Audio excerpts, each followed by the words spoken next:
வெள்ளியங்கிரி மலை, ஓதிமலை மாதிரி பசங்க தூரமாக ட்ரெக்கிங் போகிற மாதிரி லேடிஸாலெல்லாம் ட்ரெக்கிங் போக முடியாது. அதுக்காக தான் இருக்குது நம்மளுக்கு இந்த மலைங்க. ஏறுறது இந்த மாதிரி தான் இருக்கும். படிக்கட்டு அங்கங்கே ஒன்று இருக்கும். பாதை இந்த மாதிரி தான் போட்டிருப்பாங்க. லேடிஸ் அழகாக இதில் ஏறலாம். ரொம்ப வயசான லேடிஸ் கூட அழகாக ஏறுறாங்க. குட்டீஸும் ஏறுறாங்க. என் பையனுக்கு சரியான டயர்டாயிருச்சு. ஏன்னா மொத்தம் 3 மலை இருக்கும்.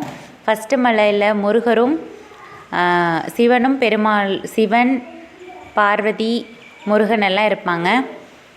அதை சாமி கும்பிட்டு 2வது மலை நம்ம ஏறி வந்தோம்னா முருகர் வந்து சுயம்புலிங்கத்தில் இருப்பார் வள்ளி தெய்வானையோட. அதை முடிச்சுட்டு இப்போ 3வது மலைக்கு தான் நான் வந்து போயிட்டுருக்குறேன். நானே பிரணித்தப்பா 3 பேரும் போயிட்டுருக்குறோம். 2 பக்கமும் ஏகப்பட்ட கல்குட்டுகள் இருக்குது. உங்களுக்கு பார்த்தாலே தெரியும். ஏகப்பட்ட குரங்குகள் இருக்குது. குரங்குகளோட வாழ்க்கையை பார்க்கணுன்னு ஆசைப்பட்டிங்கன்னா கண்டிப்பாக இந்த மலைக்கு விசிட் பண்ணுங்கள். இந்த மலை குரங்குக்கே ஸ்பெஷலான மலை. சென்னிமலை குரங்குன்னு சொல்லி ஒரு வேர்டே நீங்கள் எல்லோரும் கேள்விப்பட்டிருப்பீங்க. ஆமாங்க, சென்னிமலையில் இருக்கிற குரங்கை தான் இப்போ நான் காமிச்சிட்ருக்கிறேன். சென்னிமலை தான் இது. ஈரோடு மாவட்டம் சென்னிமலைன்னு சொன்னால் எல்லாத்துக்குமே தெரியும். இப்போ நீங்கள் பார்த்துட்ருக்கிறத கோபுரம் 5 அடுக்குகள் இருக்குது. வெளியில் விநாயகர் இருப்பார். 5 அடுக்கு கோபுரத்தை தரிசிச்சுட்டு வெளியில் இருக்கிற விநாயகரை தரிசிச்சுட்டு உள்ளே போய் முருகப்பெருமான், வள்ளி தெய்வானை, சிவன் எல்லாரையும் பார்க்கலாம்.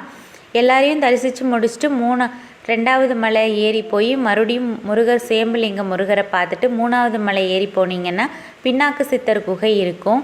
அந்த பின்னாக்கு சித்தர் குகையும் நீங்கள் பார்த்து ரசிக்கலாம்.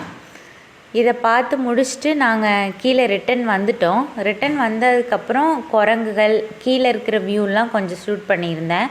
இந்த வியூ பாருங்கள் எவ்வளோ அழகாக இருக்குன்னு. நாங்கள் சாமி கும்பிட்டு முடிச்சுட்டு வெளியில் வந்ததுக்கப்புறம் பார்த்த வியூ தான் இது.